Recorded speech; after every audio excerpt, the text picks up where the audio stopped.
Inside Story Uganda, real source of political updates. Between. Were there people at that time? To Honorable Semoju, doesn't he think ordinary Ugandans and Congolese would benefit from tarmacking roads inside Congo connecting the region?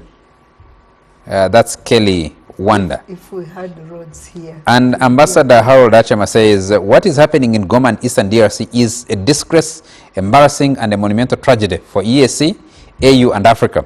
One hopes that efforts to find a lasting, negotiated and peaceful solution to the serious problems facing DRC will eventually succeed. Whatever happened to the pledge AU made many years ago to provide African solutions to African problems? The gallant people of DRC have suffered more than enough. They deserve to live in peace like all Africans. DRC, Rwanda and Africa deserve a lot better. Africa must unite, the sooner the better. A luta continua, victory is certain. Honorable Minister, African solution to African problems. That's what everybody has been talking about. In the DRC that has failed. Absolutely, and it's a challenge to the African leaders. Actually, people have been commenting that the President Ruto, who is the chair, was saying he first called Macron, the President of France, asking him what to do. He was saying how. When you are chaired in the East African community, what would the President of France do, or why would you call him? So I think it's a challenge to the African leaders, and we would want to hear the voice of the African Union, but also the East African community and SADC, and arrangements are being made to have that joint summit, and hopefully the tempers will calm down. So we believe in African solutions because these are Africans killing fellow Africans, and it's a shame that we should be unable to sit down and resolve these issues. And moreover, when we examine what exactly is causing these conflicts, these are issues which can be resolved on a round table. But I think Congo is a special case. You know, Congo, they describe it as the richest country on earth probably, but it's a contradiction against the poorest country. And that part explains the challenge in Congo. You see, when you look at the history, right away from independence, the Belgians themselves, much as they physically left, but they never allowed it to leave. Because immediately after independence, they supported the Moise Sombe to fight for secession of the Katanga. And then eventually Patrice Lumumba is killed. And since then it has never been stable, largely because of the mineral resources and other resources available in the eastern part of Congo. So it explains the marauding rebel groups who are there.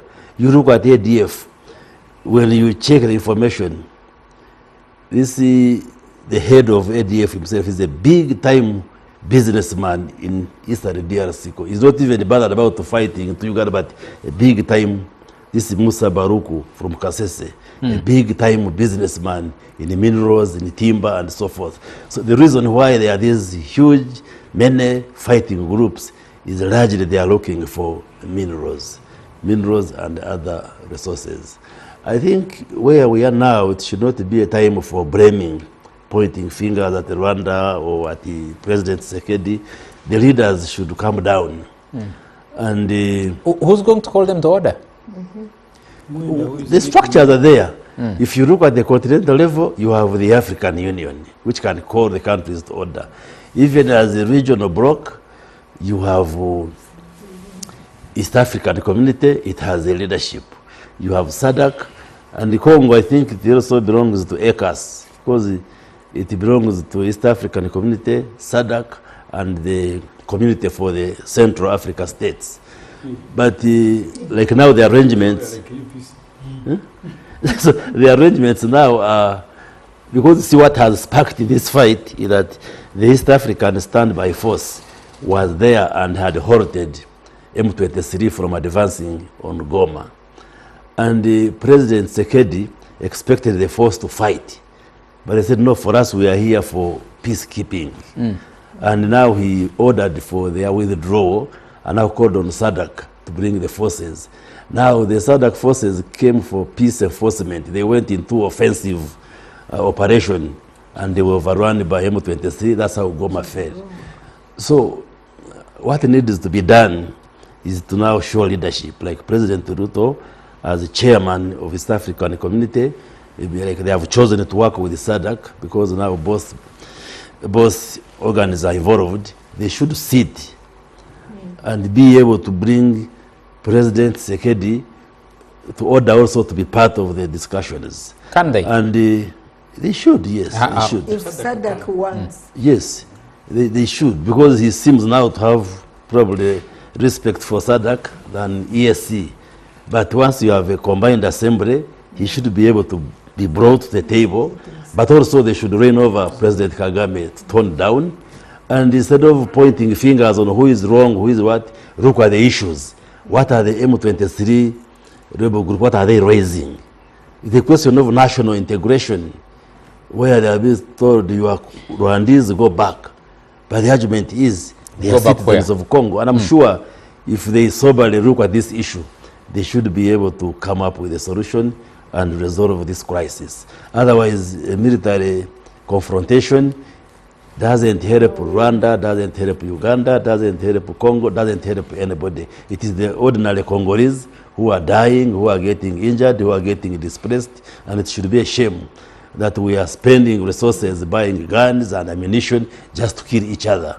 So I think it's a test for the African leadership. When we talk of African solutions, the world will be watching to see whether we can resolve our own problems without resorting to Americans, to Europeans, or those people outside. They also have their own problems, and they don't have capacity to resolve our internal issues. You have an intricate position here, Honorable Minister, where if you go back to 2000, you had more than 6 African nations involved on one side or the other of that conflict. Now, within the East African community itself, Kinshasa is saying, pointing a finger at Kampala, pointing a finger at Kigali. Yes, and we want to categorically say that finger pointing at Kampala is pointing in the wrong direction. Our issue with Congo now is that our UPDF is there for Operation Shuja, like Andrew said. We are not part of that M23 aggression. So I do not know. I think he's just speculating. And the President Yoweri Museveni has been very calm, like we have said, and has consistently advised Tshisekedi that the issue of the M23 is a local political issue, the politics of identity, which should be discussed. He cannot hide his face in the sand and assume those Tutsis are not in Congo. And even if he refuses to go into meetings, that cannot be a solution. Thank you. And also the M23, I don't think it will be easy for them to march to Kinshasa, because I think Kinshasa from Goma is like 2,600 miles, very far away. And The last time they did. They've attempted it before. EF Babu says people seem to forget Belgium, Europe, US, etc. Why do you think Tshisekedi is aloof? You people think our friends are asleep? Congo is a cash cow of Belgium, Europe, and the US. EF Babuin says the destabilization of Africa is Agenda 1. Andrew, as we will be crossing to Afro Mobile in a moment, but is this foreign interests? What is the role of European, American, and other interests? Well, as I told you earlier, there has been a lot of pressure on Tshisekedi by his peers within Africa to find a political settlement to this conflict.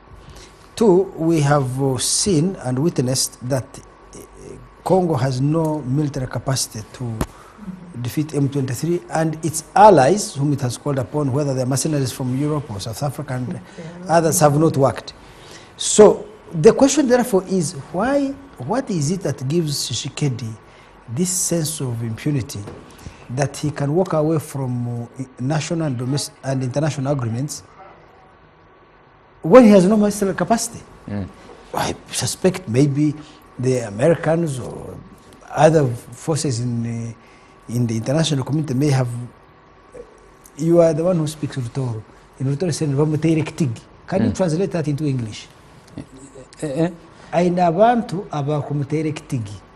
Kutere ekitigi is to give somebody, to puff them up and give them false confidence. Yes. Because why exactly is false confidence? Yes. But sometimes ekitigi is not even in Rudor, it's not false confidence. It is that I'm very powerful.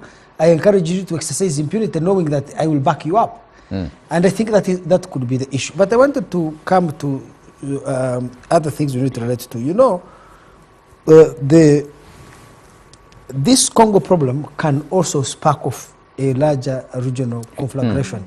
So you asked me earlier that in South Sudan, I was arguing that they should let the stronger win. Yes. Why am I not recommending the same? The situation in Congo is different because it is very difficult to localize. On one hand, assuming or pretending we are coming together over an issue and trying to find a solution, while at the same time each country is pulling in its own direction, different from the others. The conflict has triggered mass displacement, with hundreds of thousands fleeing their homes in search of safety. For the last 2 days, on Monday and today this morning, I spoke with the President of South Africa, who sought me out to speak with me on this matter because of their involvement in Eastern Congo. And he's also there pretending to be playing a peacemaker role. And he has a force that has been fighting alongside FDLR and has been fighting the M23 on the instructions of Tshisekedi, because these are people who are not supposed to be in Congo, that these are from Rwanda, or the M23 are not Rwandans, please. Independent from Kanyandahi village, old man of the clan. Kanyandahi city. Eh? Why are you downgrading a whole city into a village? Ah, okay. I thought it was Kanyandahi kingdom. You said you're a deputy king at some stage. Of Kanyandahi kingdom. Yes. The old man of the clan, Andrew Mwenda. Very nice to have you, sir. Thank you so much for inviting me, and good evening, viewers. From the Alliance for National Transformation, former diplomat, retired diplomat, rather, I think that's the correct way. Retired diplomat, Ambassador Edith Sempala. Very nice to have you. Good evening, Charles. Good evening, viewers. From Kira Municipality, from PFF, Shadow Minister for Finance and Frontliner, Ibrahim Semujunganda. Very nice to have you, sir. Thank you, Charles. And we'll be joined shortly by one or two other guests. I will introduce them as soon as they get in here. I want to start with you, Andrew Mwenda. You've been following closely the situation in Goma. There was a summit of the leaders. Mwenda, just following. Mwenda, he has been named by a UN Security. Yeah, so you need to introduce him. By the UN Security Committee.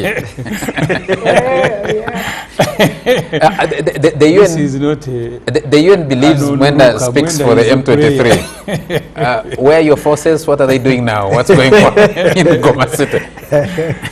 I wish I was the one in control of the forces. But I just want to, off the jokes, what is your question, sir? No, my question is... You, the patron of M23, why are you capturing? Honorable Semujung, and I'm asking the questions. Yeah. You're answering. Thank you very much. I am asking. Did not understand. This is M23 patron. Andrew, let me put a direct question. The leaders of the East African community held a summit, an extraordinary summit. Did they reach any resolution?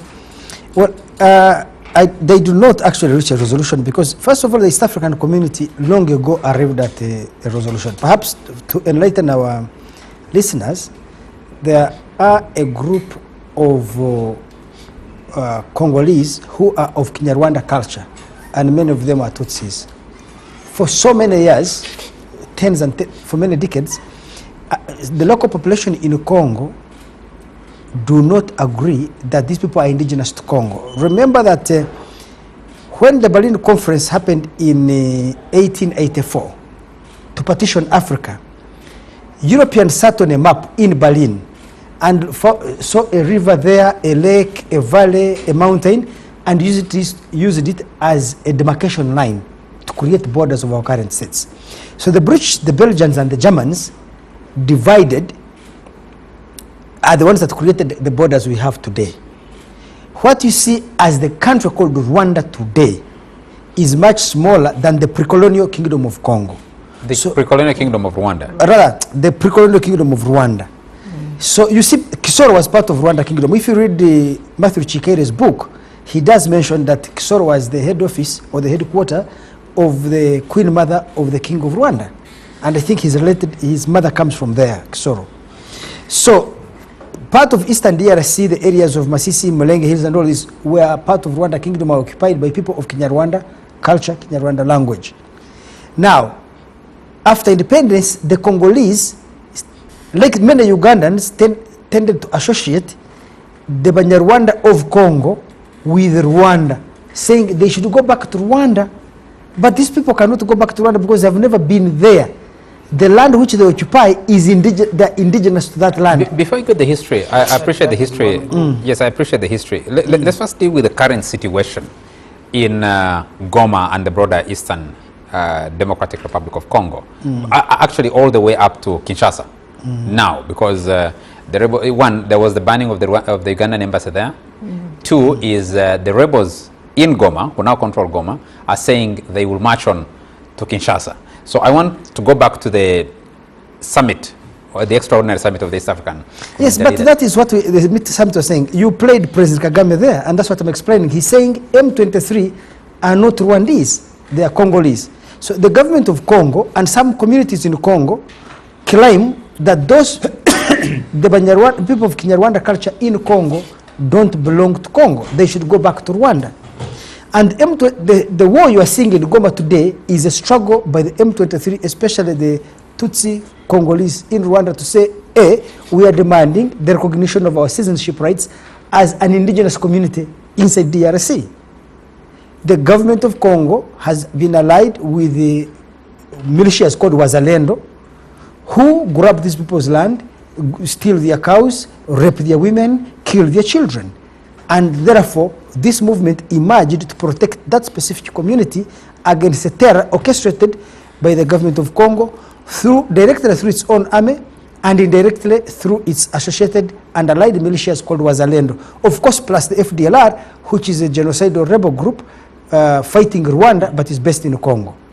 So that is the crux of the current struggle. So when the East African leaders met, I think in 2022, that is the same year that Congo joined the East African community, they agreed that M23 has legitimate grievances and legitimate demands. Tshisekedi, with fellow East African leaders, signed an agreement. We recognize M23 to be a legitimate organization with legitimate grievances and legitimate demands. And how do we resolve this problem? We shall have a political solution. For us to be able to drive to a political solution, we are going to deploy an East African force, military force, on the ground to ensure that the two belligerents, the government of Congo and the M23, do not fight. And that the presence of the East African force would create an atmosphere for the two sides to negotiate politically and arrive at a solution. The ink had not yet dried on that agreement when President Tshisekedi woke up one day and dismissed all the East African forces there. So the very force that was keeping the two apart was removed. Then he contacted the SADC and asked SADC to give him forces. So Tanzania, Malawi, South Africa contributed troops. And these troops did not come as peacekeepers. Remember, the East African force, they were not necessarily peacekeepers, but they were a force to stand between the two groups. But the SADC forces came as belligerents on the side of the Congolese state to fight M23. And they have had combat on the two sides. So that is what escalated the situation. I should also take you backwards now, because we started from the present. When Tshisekedi was elected, he invited M23. Remember, M23 were rebels against Joseph Kabila, his predecessor. So when he was in opposition, fighting to become president, M23 and him were in communication and in alliance.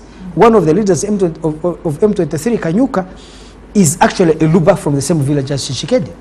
So Kanyuka led the M23 delegation to Kinshasa, and they spent there 14 months negotiating a peace agreement. The peace agreement was signed, and it had two things. One, recognition of the people of Kinyarwanda culture as citizens of DRC, and therefore their protection, and the integration of M23 soldiers into the Congolese army. Now remember this, Charles. M23 soldiers were previously in the Congolese army under Kabila. They broke up and rebelled. But they were not removed from the army role. Their ranks remained, and many of them were being promoted. They were getting their salaries. But please, the background is important because you want to discuss. That's my fear, because the background is very long. M23 is... Charles, when you have one of the M23 here, those of us here who are here and the audience must still benefit from M23. Yes, because I would want then Andrew to go back, because M23 leaders lived in Kampala for a long time.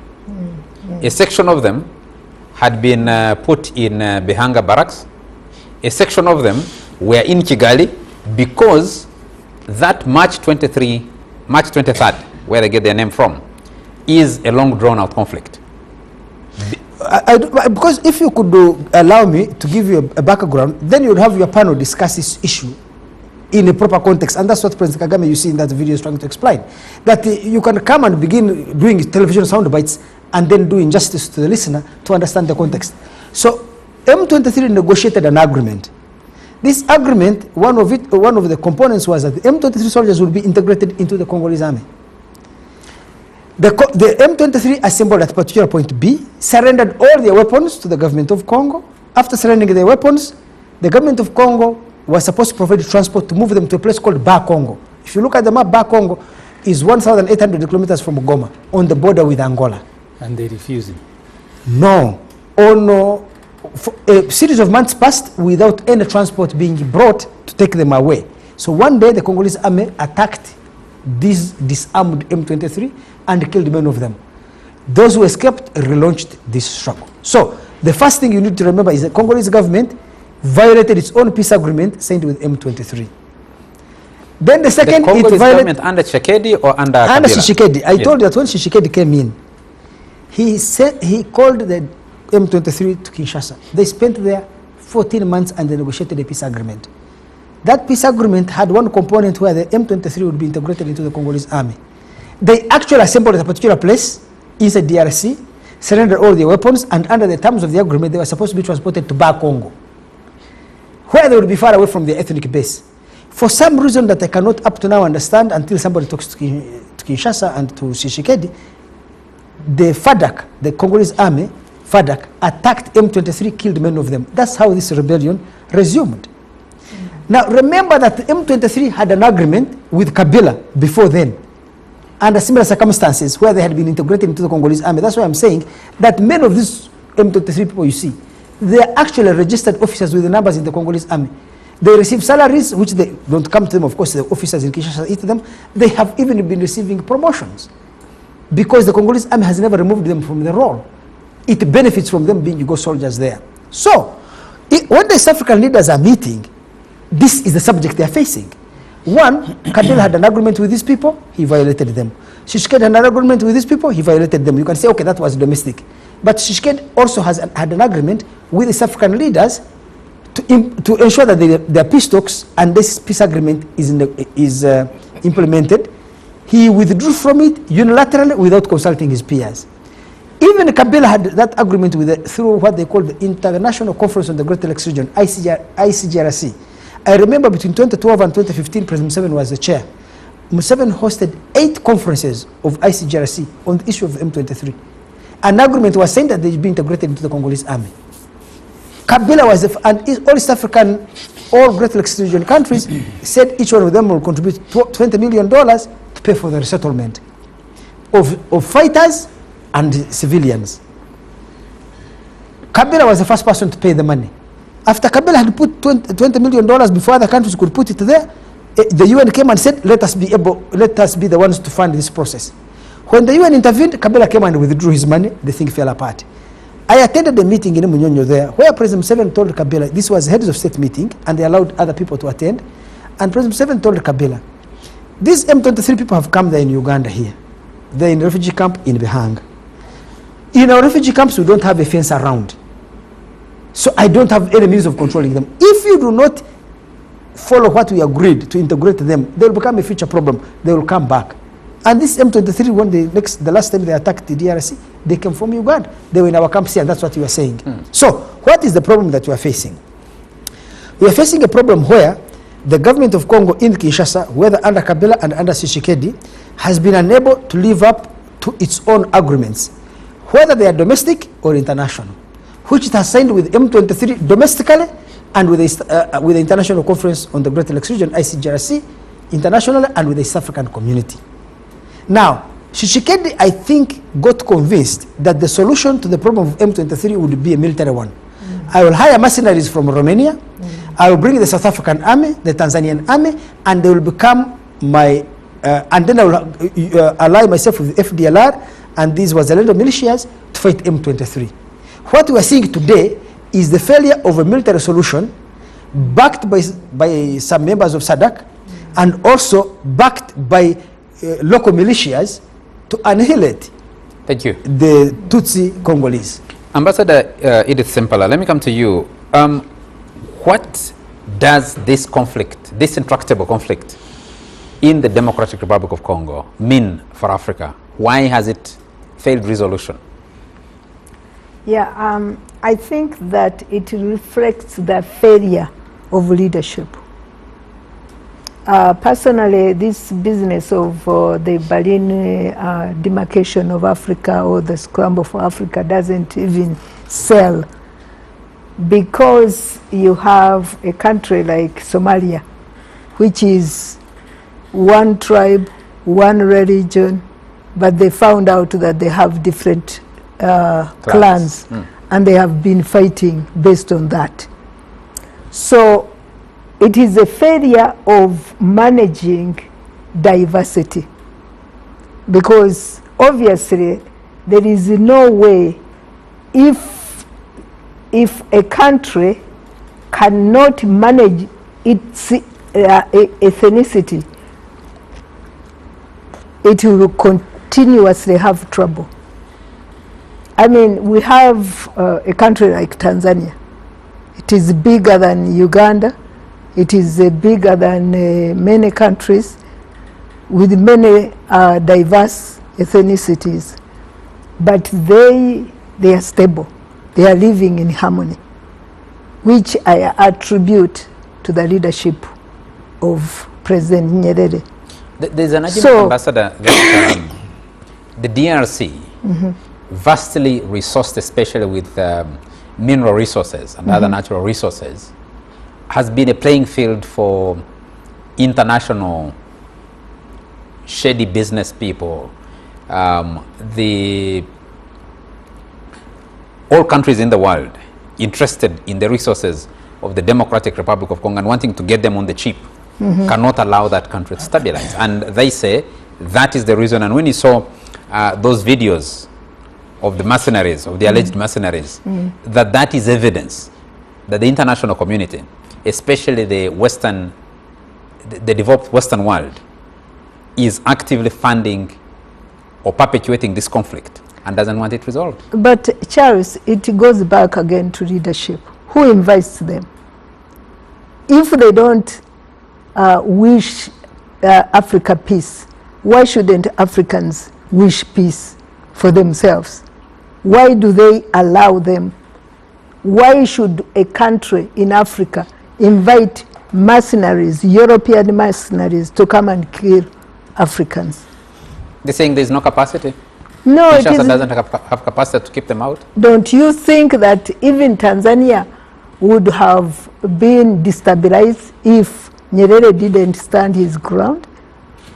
So I believe that it's a challenge for the elite of Africa to keep on blaming others for our own failures. Yes, it's obvious that the others want to fish in troubled waters, but why do we create those troubled waters? Kinshasa has directly blamed, and I want to put this to Fonopondo, Kinshasa has directly blamed Kigali and Kampala for fomenting the conflict in Eastern Democratic Republic of Congo. Well, the fact that somebody blames you doesn't mean you are guilty. But let's go back. I agree with the ambassador. Mwenda's argument about colonialists dividing using a mathematical ruler to create boundaries doesn't fly with me, because there is no African country that doesn't have the same population across the borders. Yes. Look at Uganda itself. We have more Lur in Congo than in Uganda. We have more Chol in South Sudan than in Uganda. We have more Bagisu in Kenya than in Uganda. We have more Samias and so on. We have more Rwandese outside Uganda on the borders than the Rwandese in Uganda. Banyarwanda in Uganda, ethnic Banyarwanda in Uganda. How come we don't have similar conflicts? And why did this problem start around 1994? This particular problem between Rwanda and Congo. You remember when we had the problems in Rwanda, the genocide, and in Burundi, there were scholars actually, including Makere here, who suggested to President Museveni and Vice President Kagame then that the solution of Rwanda and Burundi, we should swap ethnicities, that we should give Bahutu, Burundi, and we should give Tutsi to Burundi, and we give the Hutu to Rwanda. And they said that was their formula. Professors of social sciences here in Makere, that was their solution, their proposal. So it is a cocktail. I think part of the problem was the genocide in Rwanda. When the Congolese government headed by Mobutu, supported by France, adamant, first of all, they received the people who were fleeing from Rwanda, the army, the former army men, and their militia, the Interahamwe, and they refused to disarm them. You remember, with the support of the French created there an operation called Operation Tocqueville, creating a buffer zone between the advancing RPA and the people who are fleeing. And they refused to disarm them. I think up to date, many of those remnants still are armed. And I think because they were intent on coming back to Rwanda, the Rwandese government, today's government in Rwanda, had to create a posture that they must fight this war outside their territory. I think that fed into conflict that had been running underground of ethnic identity and exclusion of the Rwandese of Congo, who the Congolese government was saying was denying identity and excluding. And that's where the M23 now emerges. And the obstinacy, I think, of the Kabila government and the Tshisekedi's government today, I suspect, is still being funded by external interests. Some of the elements you are mentioning, the minerals, the economy, and so on and so forth.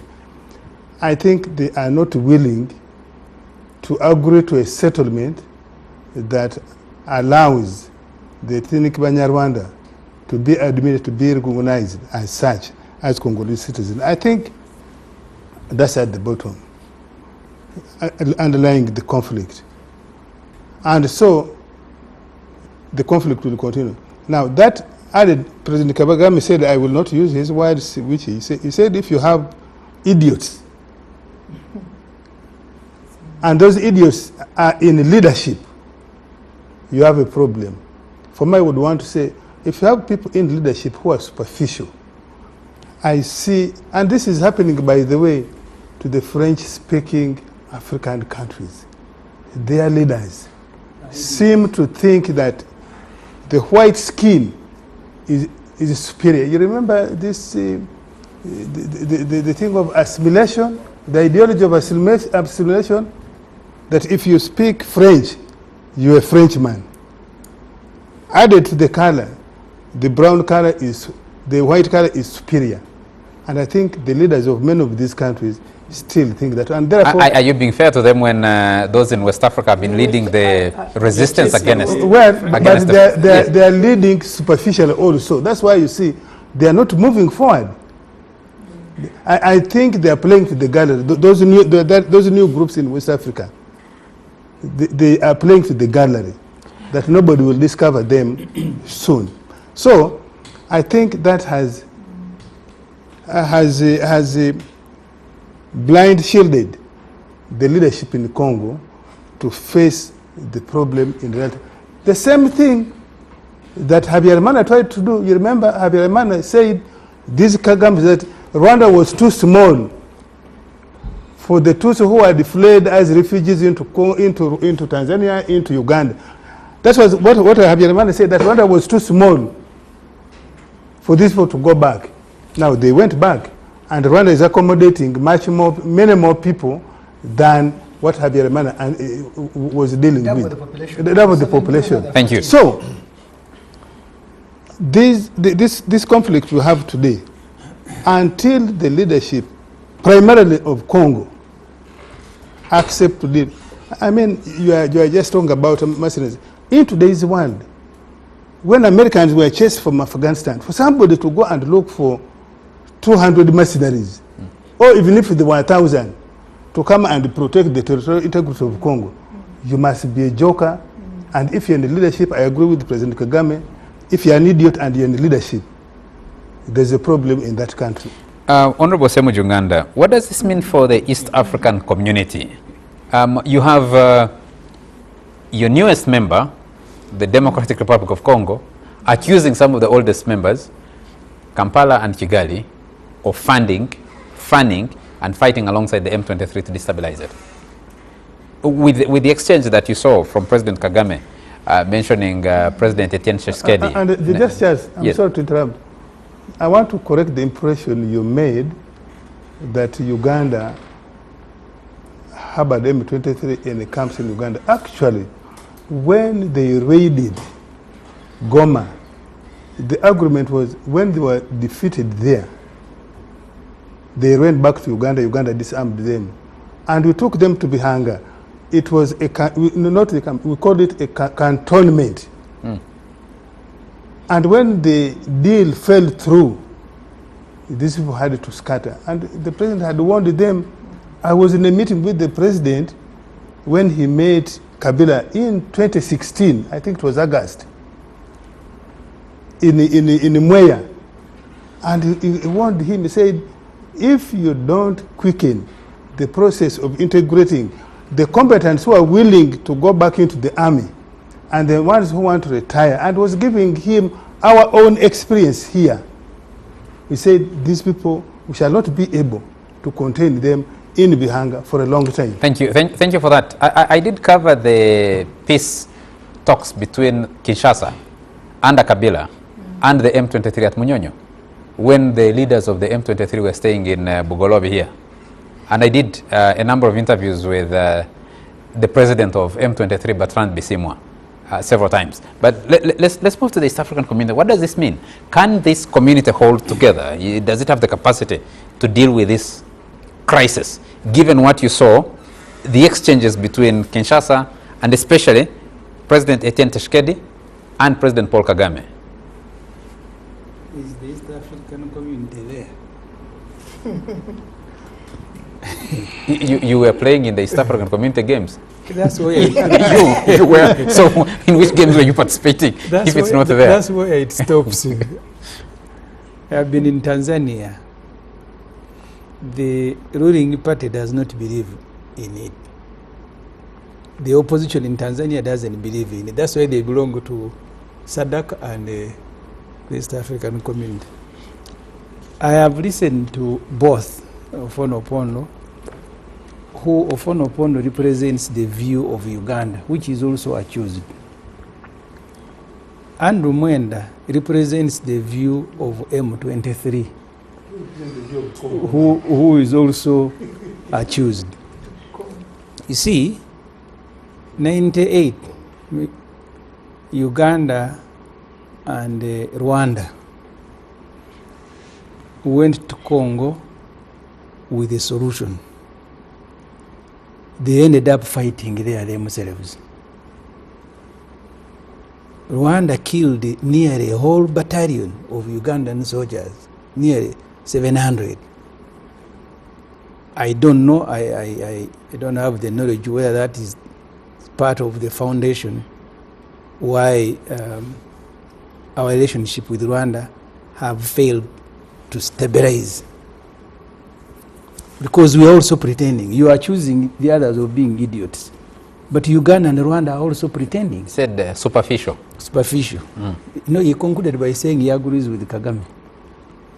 He was just laying a polite foundation, but he ended up saying the same things.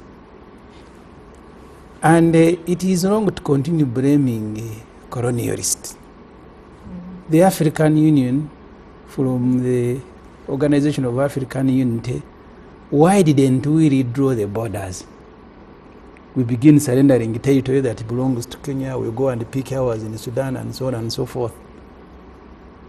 The colonialists who created the... President Mwalimu Julius Nyerere of Tanzania made that case in a clip that's been making rounds recently, discussing the crisis in Eastern Democratic Republic of Congo. And he was saying he made an argument before the OAU summit in 1964 to say, let us accept the borders as they were drawn. Yeah, but you see, yes. Charles, these processes have been on forever. Gaddafi said we need to create a United States of Africa with one army, with one government. Museveni, together with Mbeki, undermined it.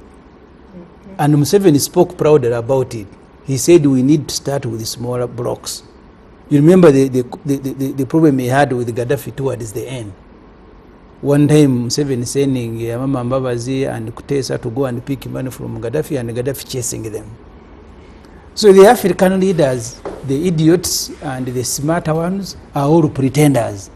They say one thing and do another. This particular conflict in Congo, where I agree with Ofono Opondo, the original grievance of President Kagame and people who are in leadership in Rwanda was not M23, was not the ethnic Rwandese who are in Congo. Was because you had people running away from a new order in Rwanda, running into Congo. The ex-FAR. We had a similar problem here. When you come with arms to remove a government, you also have a duty to establish a relationship with those that you are chasing from power. We fought with Konye, fought with Khartoum. How many years? Do you want to blame colonialists for our conflict with Khartoum, and then Khartoum harboring Konye and us supporting Garang and his group? So we all have been doing the same thing. The problem mainly, I don't think Museveni would have supported South Sudan the way he did if he did not have a problem of people running from Uganda. They go to Sudan and they are harbored by Khartoum, including choosing and closing embassies. You're talking about banning Ugandan embassies here. There was a time Uganda went and arrested diplomats from the Sudan embassy here. So we all have done the same thing over. Sometimes you win and then you pretend to be smart. So the original grievance of Rwanda was that Congo, as Ofono has explained, Congo was harboring people it had chased from power. But you can also not collectively accuse everybody. So yes, you had some people participated in the genocide. In the genocide, but they are not the only ones who ran into Congo. So you went chasing after everybody, including those who are accusing of genocide, but they also, like today now, you've seen some people crossing borders, others go to Uganda, others go to Rwanda, others go to Kinshasa. So when you collectively accuse everybody, you are actually recruiting everybody against you. So wouldn't a body like the EAC be the place where you resolve this, especially after you have admitted DR Congo into it? It would if people believe in it. They don't. I have told you Tanzania doesn't believe in East Africa. Conveniently, because there are some benefits, you go and join. You think Tshisekedi came to join East African because he believed in it? I have been in Tanzania, they believe more in SADC than the East African community. At one time, actually, they were nearly walking away from the East African community. All these guys are just fortune hunters, pretending that they are leaders who are trying to force unity among African and East African people. Thank you. They are all fortune hunters. When Museveni goes to Congo to do roads, it is not because he wants to connect with Congo out of love. It is because first we are stealing gold from Congo, but also we do a lot of trade through Bunagana. We sell many items through that border. Not strategic interest of nations? Which is strategic interest? We were joined by the Minister for ICT, the Honorable Dr. Chris Bariomonse. You're welcome to the show. Thank you very much, Alice, and good evening, panelists, and good evening, viewers. I was coming from Mulango. Welcome. You've been on those PDM tours. Absolutely, with the President. yes. You're welcome. Thank you. Honorable Minister, two major incidents coming close to one another. An internal conflict in the Republic of Kenya and the targeting of Uganda House in Nairobi. It was burnt after a lot of money was spent renovating it. It was actually about to be handed over back to Uganda. About $7.2 billion or something that was spent on $1 billion. Million? I think the first batch I think was $5 million, and then it went on. It cannot be more than 20. About $7 million.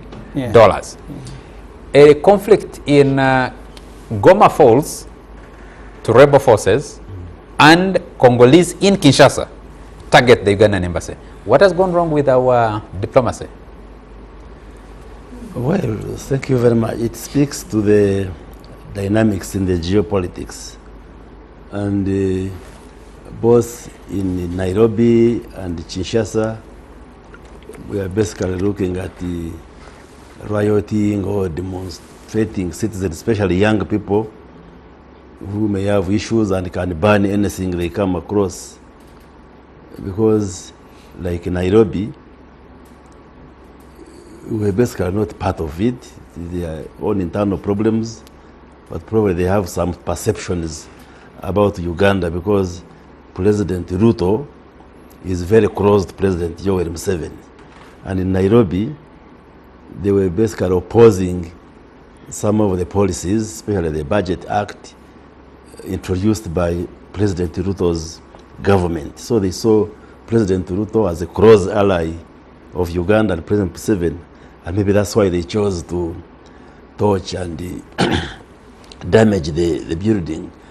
And then in Kinshasa, I think there is a perception that maybe Uganda supports M23, which is a very erroneous perception because we have no interest at all with what M23 is doing. Because like the panelists have explained, the contestation in DRC is basically the M23 who are the Tutsis, that the colonial demarcation of the boundaries of Rwanda and Congo put them in Congo. So they are Congolese citizens, but who are of the Tutsi ethnic extraction.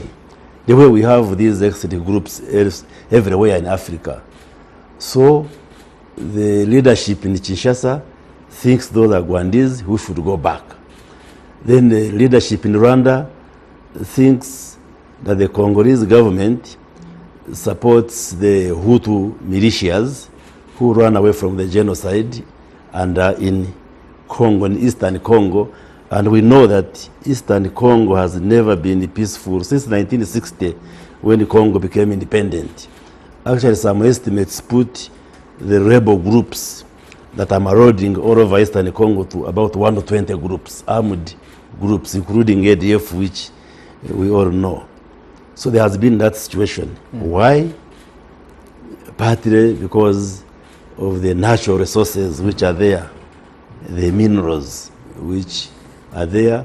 That's why you see mercenaries, that's why you see many groups getting there, and the war economy that thrives in Eastern Congo. So it's an old problem, but it's very unfortunate that it has taken this turn. And when you look at the narrative now, you get disappointed even the way the leaders are talking, they have lost decorum. You are a president, you call another one an idiot, you call another one a liar. Like last night there was a summit, the president of DRC did not show up. Then the President Kagame comes with the language which was a little bit lacking in decorum. The President of Burundi goes away from the summit because of that approach. I think more needs to be done. And of course, there is also failure in communication. You get a situation where the Deputy Minister of Defense of South Africa comes to Goma and then in a public address is making reference to a telephone conversation between the two presidents of South Africa and Rwanda. And I think she made a comment which was understood that the president of South Africa had instructed the one of Rwanda. Now President Kagame says this is a lie. So the kind of language. So I think more needs to be done so that there is a harmony, there is the calmness. But it's good that the presidents are talking. It's good that the leaders are talking. And are they talking or quarreling? No, they are talking. Yeah, the tensions might be high, but they are eventually coming down, and they continue to talk. And in the last night's summit, I think they agreed on two things.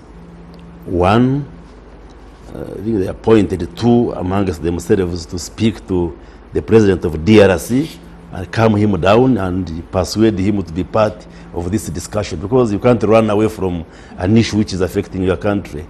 And also they tasked the chairman of the EAC summit, the president of Kenya, to contact the president of Zimbabwe, who is heading SADC, so they can have a joint summit of SADC and East African community. So there is work in progress, and we hope they should be able to listen to each other, because the challenge or the issue in Congo cannot be resolved through military confrontation. I don't think it will bring a solution, but rather they should look for political and diplomatic solutions to calm down the tension. In about 30 seconds, Honorable Minister, are you concerned as government about Uganda's image, especially with these incidents in Kinshasa and Nairobi?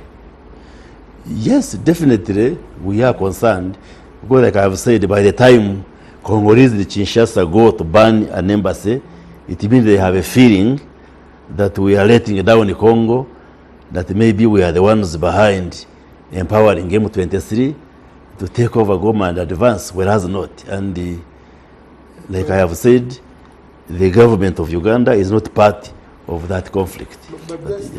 I'm afraid remember in 2007, after the controversial elections in Kenya, and our president went and was part of the inauguration.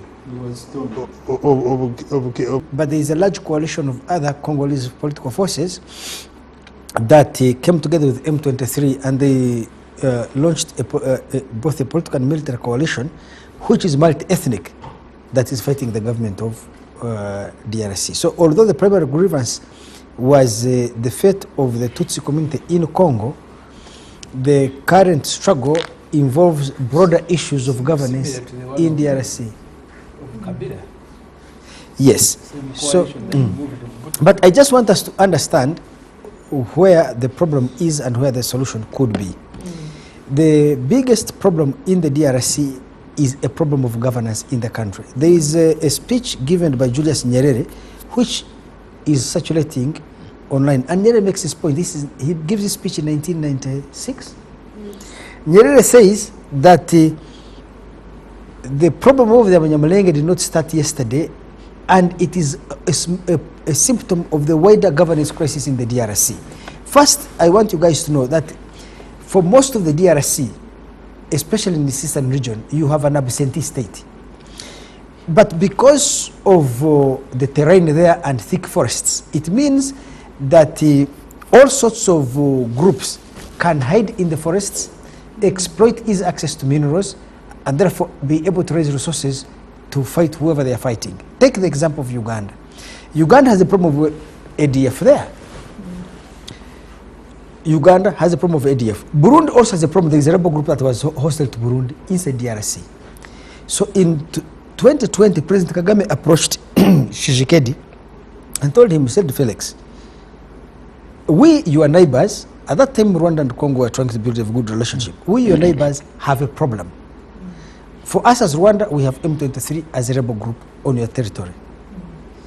You don't have the military capacity to fight them, but we can help you. We can work together with your army, and Kabila had done this, to flush out M23. But also you need to talk to Uganda, work with Uganda to flush out ADF, and work with Burundi. Tshisekedi listened carefully and agreed. But when he went back to Kinshasa, and this is where the deficit in my analysis comes, when he went to Kinshasa, he invited Ugandan troops and Burundi troops, but avoided Rwanda. I do not know the internal politics in Kinshasa, the kind of political negotiations, feelings, anxieties among elites in Kinshasa that may have diverted him. So I cannot speak on the other side of the equation. But so he invites them. If you are Rwanda, what do you think? Because you have, I am the one who made this proposal to you. The others, you are trying to solve the problem, but mine, you are isolating me. Not only that, because of that decision, then the Congolese army openly allies itself with FDLR, which is a genocidal force that is in Eastern DRC. So that becomes a source of tension. If you're a person looking for a solution to the problem of Eastern DRC, there are three things you need to know. One is that a military solution to the conflict in the DRC is neither possible nor desirable. So we need to have peace negotiations. Now, the thing is that actually peace negotiations have been held, agreements have been signed. Some of these agreements are domestic, some are international.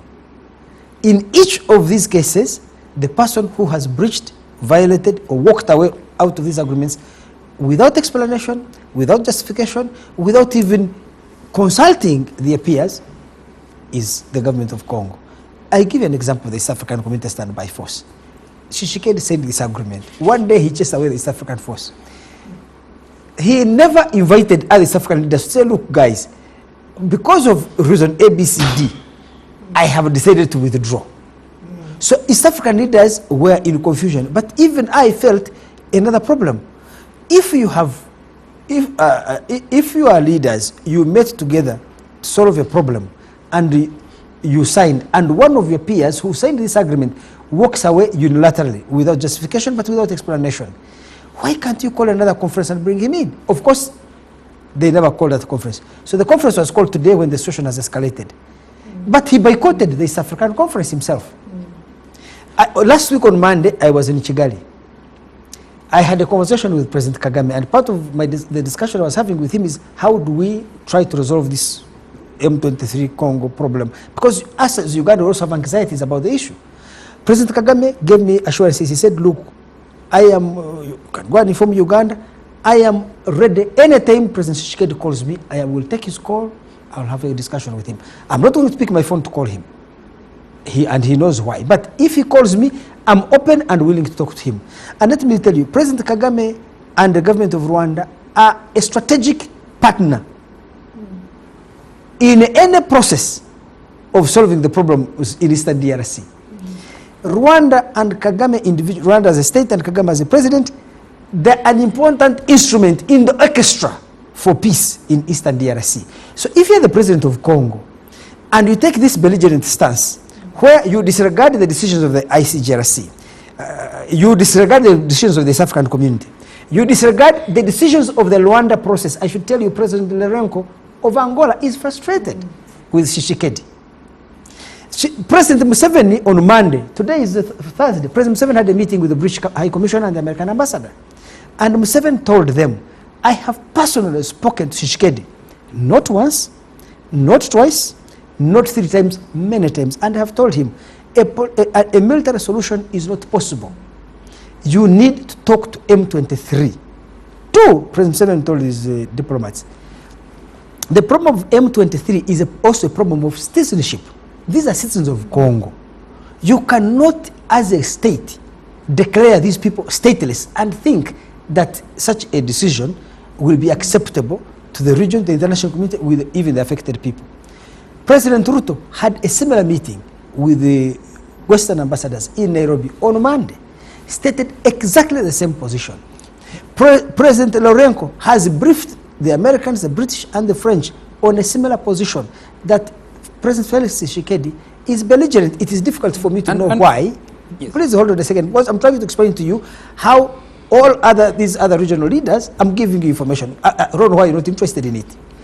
So, President Lourenco has expressed himself to Western embassies, saying, look, I'm finding it difficult to get President Tshisekedi to respect his own commitments, whether he makes them domestically inside the Congo or he makes them with his peers, other regional leaders. I hear you, Andrew, but my question is this a Tshisekedi problem? Because the very similar situation existed with President Kabila. I told you earlier, it is a Congolese problem in the sense that you asked me a question I had already answered. I told you that Nyerere had given a speech in 1996, I think. He said this problem of Banyamulenge is a symptom of the wider governance crisis in DRC. I can speculate on a few things. If ever I have dealt with the people in DRC, I have never in my life encountered a country whose elites depend so much on rumor to make very important decisions. You know, they can spread a rumor. I should tell you, on Tuesday, there was a security meeting in DRC. On Tuesday, the DRC military and security chiefs met, and they said Uganda is working with Rwanda to support M23 and all this. So we must kick them out of Operation Soja. Now, first of all, Uganda and Rwanda are not collaborating on this issue at all. In fact, Tshisekedi and his government were asking Uganda, because we have extended our troops from Beni all the way to Butembo. Butembo is around about 90 kilometers from a place called Lubero, where M23 are. They took that town. So he was asking us to attack M23. For us, we went to Congo as Uganda to fight ADF. So we don't want to extend our mandate beyond what took us there. But to fight M23 drags Uganda into a domestic conflict in DRC. No, actually, with the war with Rwanda. I'm coming to that. Yes. You don't jump the ship. In other words, you're asking us to become parties to a domestic political conflict which has been militarized inside DRC. But third, it is likely also to bring us problems also with Rwanda, because M23 is fighting FADC, but FADC is allied with FDLR, which is a militia against the government of Rwanda. Do you see? So why are you trying to precipitate this? When Uganda refused the request to attack M23, which is what the South Africans have been doing, the Congolese sat and said, okay, we need to kick them out of Operation Soja. But now here is the self-defeating problem. If you remove Operation Soja, you're opening gates for M23 to march all the way to Butembo, to Beni, Bunia, and Kisangani. You can imagine how the leadership there, this is a security meeting, they're incapable of seeing the strategic dilemma. We're hearing that the M23 has now taken Bukavu as well? They have moved southwards, and I'm sure they could have taken it. You guys will think I'm the spokesperson. I am not. But I sympathize. I sympathize. So I was explaining to you, I sympathize. Your body language is unmistakable. Of one, we are going to give you a PhD in the study of body language. So, but the point I was making is this. I was trying to, there was a meeting at Munyagwa. I told you earlier, where President Museveni told the same thing to Kabila. So you were saying, is this a problem of Tshisekedi? No, it's a problem of the Congolese state and the governance crisis in DRC. It is, I think it would require somebody to go and understand the political DNA of people in Kinshasa and what it is that drives them to take such self-defeating decisions. I cannot understand in my mind how both Kabila and Tshisekedi. Let me give you an example. Why were there? We need to get other panelists to discuss. Yes, Ambassador Sempala, let me come back to you. What is this? What is this intricate problem in the DRC? I mean, beyond you can't just blame leaders in Kinshasa. They must have their own concerns. I mean, Uganda has been involved in the DRC conflict from 1998. It first went in 1990. Yes, 1998. 95. Eh? 1995, yes, thank you for the correction. 1995, we have clashes with Rwanda in Kisangani in 2000. 1999. Eh? We had a clash with the... Yes, I mean, involvement. 1999 and We 2000. went to deal with the ADF. That was and 1996. we came into contact with Mobutu's group, and you remember that's what cascaded into us taking on Mobutu directly. That's actually 1996. The ADF attacked Bwera. ADF and they ended up in Kinshasa. Yes, ADF attacked Bwera in 1996, Yes. and the hot pursuit saw Uganda crossing over into the Democratic Republic of Congo, first in 1996. Getting deeply involved in 1998, clashing with Rwandan forces, with whom we had gone in together in 2000. Remove a government. Yes, in Both of us 2000. were in Kinshasa. In 2000 in Kisangani, Kisangani 1, Kisangani 2, to this day. Why can't this, what is the intricacy in this conflict? I think the intricacy is a leadership in Kinshasa that doesn't seem to understand that it is in their best interest to have their eastern DRC stable.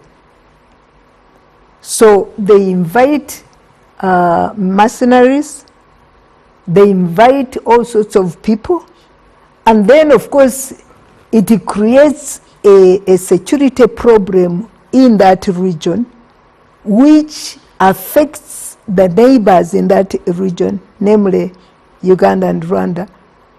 And so it becomes a big problem. Of course, as I said earlier, there are those who want to swim in troubled waters.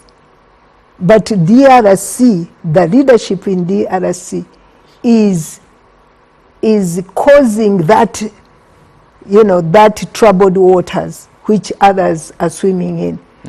And I think they need to understand, or they should have learned by now, that there cannot be a military solution. The issue of citizenship cannot be wished away.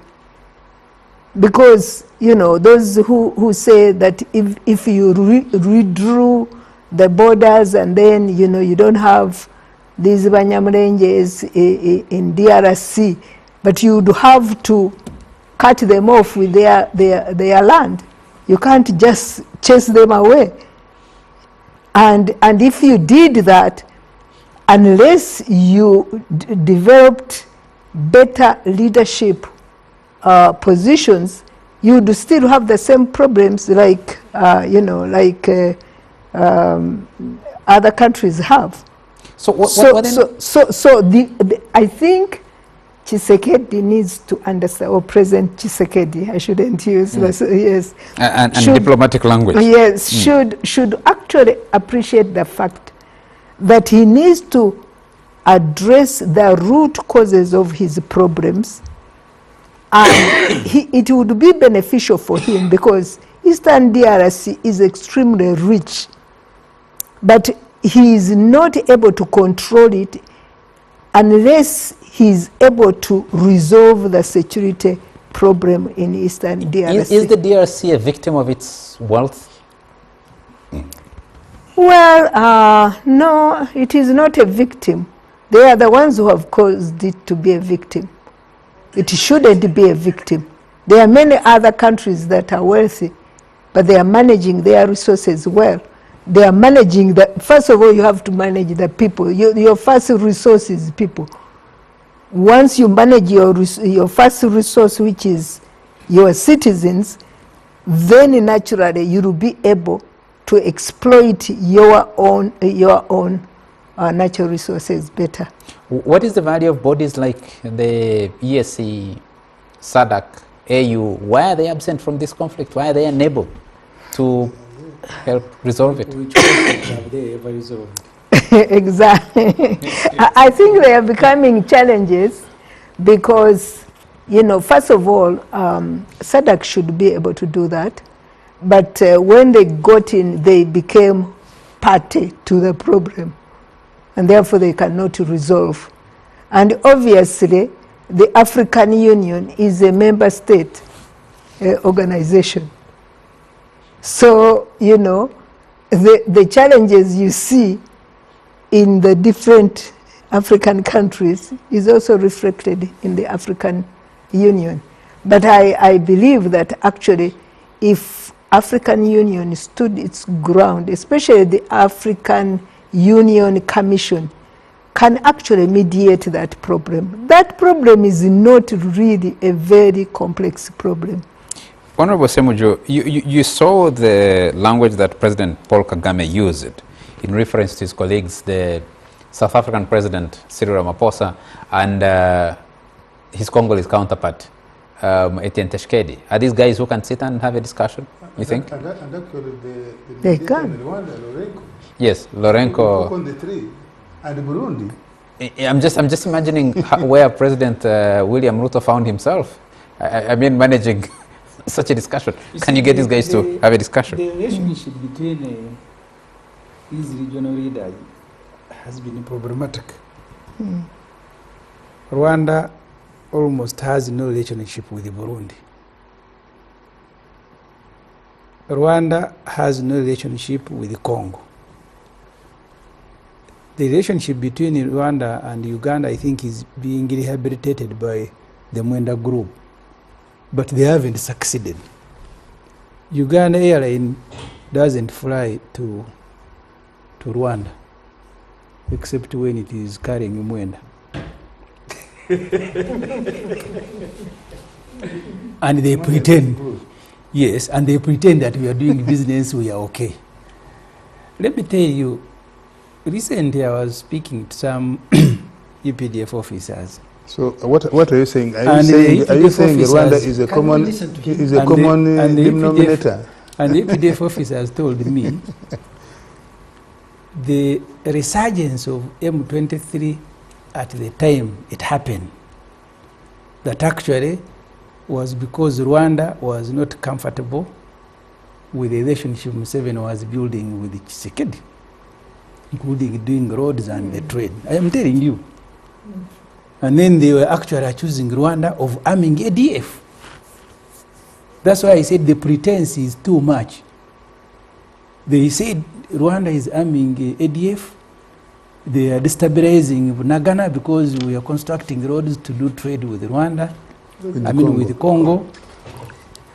And you need to understand this latest conflict and the resurgence of M23, at least in the mind of Ugandan soldiers, something they will not express. Because you see, Museveni, with all his weaknesses, he has conducted himself as an elder around this time. You don't hear him quarrel with anyone, not because he has no problem.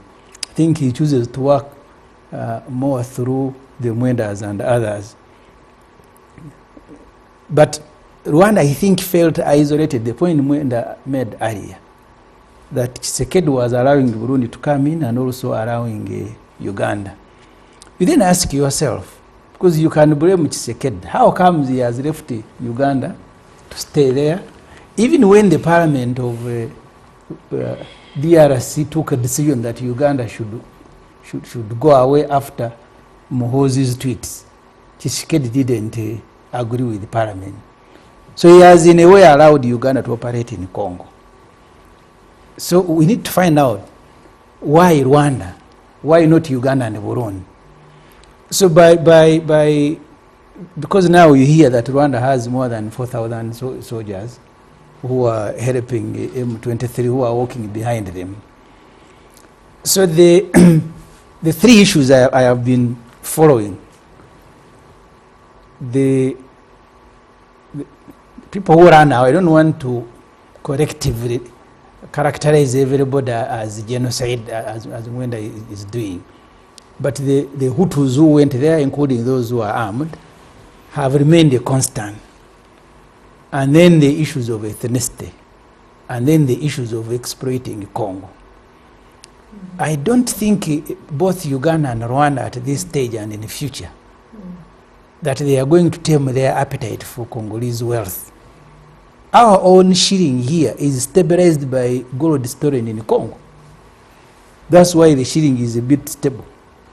And you hear sometimes the Mwenda's friends who are trafficking gold through the Entebbe old airport, when we insisted they must pay taxes, they told Museveni, now you can traffic through Rwanda and Tanzania. He said, you first wait, I will have a conversation with them. Because we are earning, okay, not entirely earning, because some of the money goes back to Congo through other items. But gold became our number one foreign exchange. Anna, over $3 billion US. That gold is not from Buvende. People here can pretend. But they told me if you touch them, then they will go and traffic through. So they are Museveni wanted to do it, I think, the better way by building a relationship, do roads, go as if you are only going for ADF, at least try to work with the Tshisekedi. That partly also caused the problems, as I said earlier. So why are you isolating me and allowing Uganda to be the one coming here? I will also forcefully come. So that's why the solution is going to be very difficult. Because I don't think these mercenaries that were paraded, that they were in Rwanda to fight. Because all we hear is that each rebel group tries to carve out a territory, pick some arms, either it has some traders from Belgium or from any other country. And I don't want to localize the problem to Tshisekedi. I think even us here, I don't think there is appetite to end that conflict. The appetite is not there. Just before I come to you, let me take a message. Darius in Makindye, Kizungu says, the problem is not the leadership of Congo. It's the M23 who undermine the leadership of Congo. They were born in Eastern Congo, and no one has been chasing them. President of Congo is right not to listen to different people's advice. It's the primary role of a country to solve its own problems, and once it fails, mediations come in under Section 33 of the UN Charter. Therefore, let Congo solve its problems because they are far from over. And I'll put this question actually to Andrew at some point, because you were an advocate of leaving South Sudan to resolve its own conflicts, especially at the height of the conflict, the clashes between President Salva Kiir and former Deputy President Dr. Riek Machar. Why are you not advocating the similar solution to the Congo conflict? But you'll answer that a little bit later. Uganda's trade with the Democratic Republic of Congo stands at about $800 million at the moment. Well, this conflict certainly threatens that trade. Business people now can't trade. You have a crisis in Kisoro. You have a crisis along the whole borderline. Our president distinguishes between position and interests of a country. He says we, the leaders, should understand the interest, appreciate it. And when we do so, then we can take position. You remember when we said we want to do roads, even before we talked about Congo, when we were involved in Rwanda, many Ugandans didn't understand why.